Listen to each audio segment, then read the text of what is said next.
अस्सलाम वालेकुम social media family. उम्मीद है आप लोग खैरियत से हैं और अल्लाह ताला के हिफ्ज़ अमान में हैं। जनाब, एक ऐसी खबर है कि मेरे आंसू निकल आए, मेरे रोंगटे खड़े हो गए। यकीनन आपकी भी आंख अश्कबार होगी। एक कज़न डिसेबल बच्ची यानी कि माज़ूर बच्ची के साथ 3 माह तक उसको अपनी हवस का निशाना बनाता रहा, उसके साथ ज़्यादती करता रहा। वो बच्ची जो अपने ही कज़न की हवस का शिकार हुई, उसने जब आके टीवी पे बयान दिए तो ऐसे-ऐसे इंकशाफ़ात हुए कि दिल दहल गया। मैं आपको पूरी डिटेल इसकी बताती हूँ। बच्ची की दादी का इंकशाफ भी सामने आ गया है और वो जो कज़न है वो ऐसा क्यों करता रहा है और उस पे कौन-कौन से पहले से मुकदमात दर्ज हैं, मैं आपको आगे चल के बताऊँगी। सबसे पहले आप लोगों से गुज़ारिश है कि अगर अभी तक आप लोगों ने चैनल को सब्सक्राइब नहीं किया, चैनल को सब्सक्राइब कर दें, साथ ही मौजूद बेल आइकन पे क्लिक कर दें। जनाब, 3 माह तक यानी कि ऑलमोस्ट 90 दिन तक एक बच्ची हर रोज़ एक अपने ही कज़न, अपने ही भाई, कज़न भाई ही होते हैं, उसकी दरिंदगी का, उसकी हवस का निशाना बनती रही। अब मैं आपको बताती हूँ बात क्या है पूरी। जनाब, अब जो इंकशाफ सामने आया है वो ये है कि बच्ची अपनी दादी के पास रहती थी क्योंकि वो डिसेबल थी, तो दादी ने अपने पास रख लिया, दादी का उसके साथ लगाव था। तो उस बच्ची को उसके ही अपने कज़न ने जब वो दादी के पास उस कज़न के घर वो पढ़ने जाती थी उसकी बहन के पास, यानी कि अपने एक और कज़न के पास जो कि मुजरिम की बहन है, उसके पास वो पढ़ने जाती थी, तो उस मुजरिम ने उसको लालच दे के बाहर ले जाना, कभी कहीं ले जाना। उसको पहले तो उसको लालच दिया चीज़ का कि बच्चे डेफ़िनेटली बच्चे हैं, तो उनको जब चीज़ का लालच दिया जाता है तो वो खुद ब खुद इस तरह से मैनिपुलेट होके चले जाते हैं, बच्चों को फ़ैसिनेट करती हैं ये चीज़ें।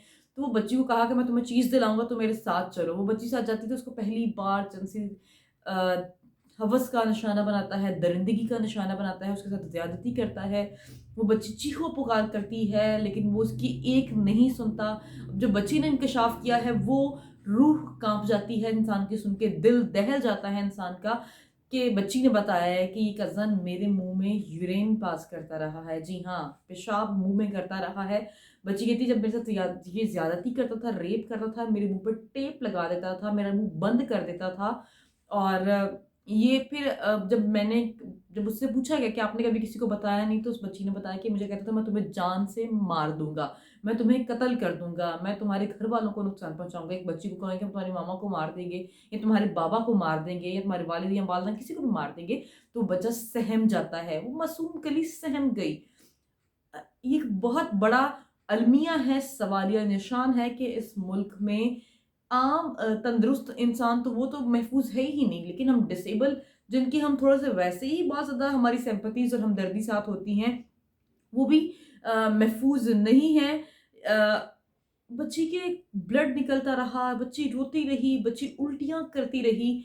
जब दादी ने पूछा कि बेटा क्या बात है? तुम खाना नहीं खाती हो, तुम अंदर जा-जा के रोती हो, क्या मसला है? तो उसने फिर बच्ची ने उसको कुछ नहीं बताया।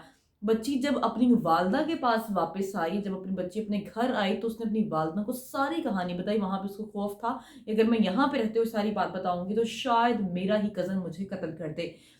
तो बच्ची अपनी वालिदा को सारे इंकशाफ़ात दिए, सब बातें बताई कि मेरा जो कज़न है उसका जो-जो नाम भी है, वो मेरे साथ ये-ये करता रहा है, वो मुझे ऐसे-ऐसे मुझे अड्रेस करता था, मुझे बेलिबास करता था, मेरे साथ उसने ये-ये अमल किए हैं, मुझे मारने की धमकियाँ दी हैं और अगर मैं कहती थी कि मैं किसी को बता दूँगी तो कहता था कि मैं तुम्हारी दादी जो है वो हमसे लड़ने आ जाएगी, मैं तुम्हें बोरी में बंद करके तुम्हें फेंक आऊँगा। सोचें किस कर्ब से वो बच्ची तड़प रही होगी, किस तकलीफ़ में वो बच्ची होगी, किस अज़ियत में वो बच्ची होगी, उस पे क्या गुज़रती होगी।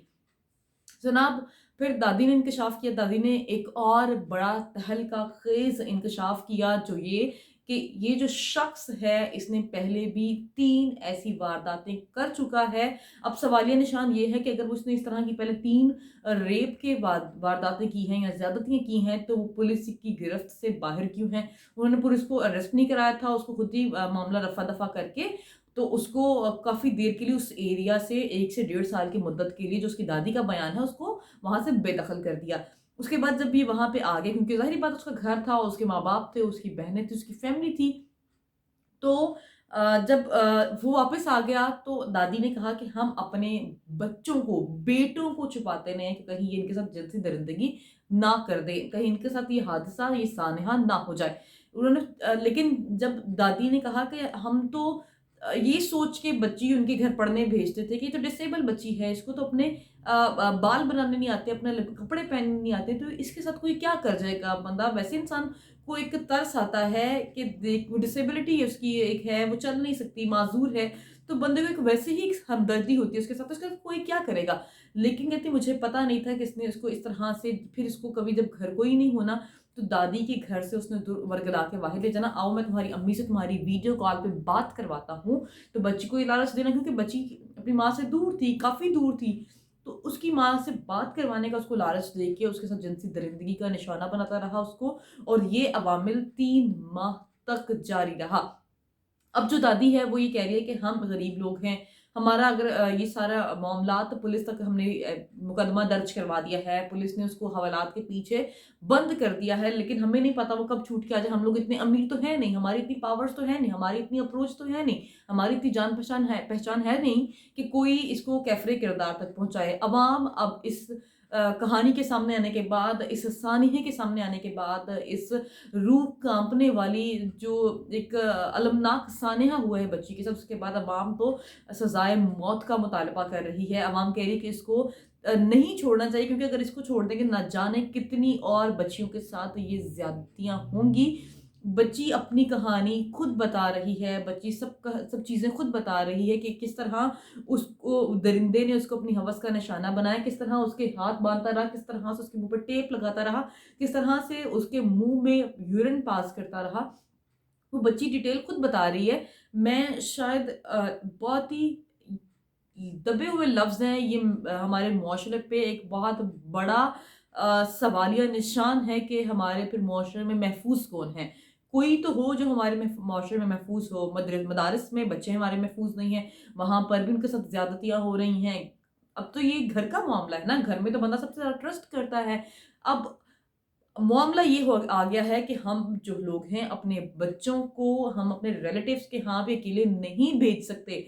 अपनी निगरानी में, अपनी कस्टडी में हर वक़्त रखना पड़ता है कि कहीं कोई भी उसको जिनसी दरिंदगी का निशाना ना बना ले, क्योंकि हमारे यहाँ कानून की कोई पूछ-गछ नहीं है ना, कोई किसी को सज़ा तो मिलती ही नहीं है। कोई अरेस्ट होगा 2-3 माह बाद, रफ़ा-दफ़ा मामला होगा, बाहर आ जाएगा। अगेन पता नहीं कितनी इस तरह की नन्ही गलियाँ जो हैं मसली जाएँगी, कितनी नन्ही गलियाँ को और इस दरिंदगी का निशाना बनाया जाएगा। बहरहाल अभी बहुत ही मैंने कोडेड वर्ड में बातें की हैं। मेरा दिल कर रहा है कि मैं उस इंसान को गालियाँ निकालूँ, उस इंसान को मैं गिरेबान पकड़ के बहुत मारूँ, लेकिन हमारा कानून हम हाथ में नहीं ले सकते हैं। बहरहाल आप लोगों से गुज़ारिश है कि इस बच्ची के लिए स्टैंड लें और फिर इस वीडियो को ज़्यादा से ज़्यादा शेयर करें। आप लोगों ने कमेंट सेक्शन में आके अपनी राय का इज़हार ज़रूर करना है, और आप लोगों से जाते-जाते गुज़ारिश है कि अगर आप अभी तक आप लोगों ने चैनल को सब्सक्राइब नहीं किया, चैनल को सब्सक्राइब कर दीजिए, ताकि इस तरह की तमाम खबरों से आप लोग बाखबर रहें। अपना रखें ख्याल, फिर मुलाकात होती है एक नई स्टोरी के साथ। अल्लाह ने के बाद।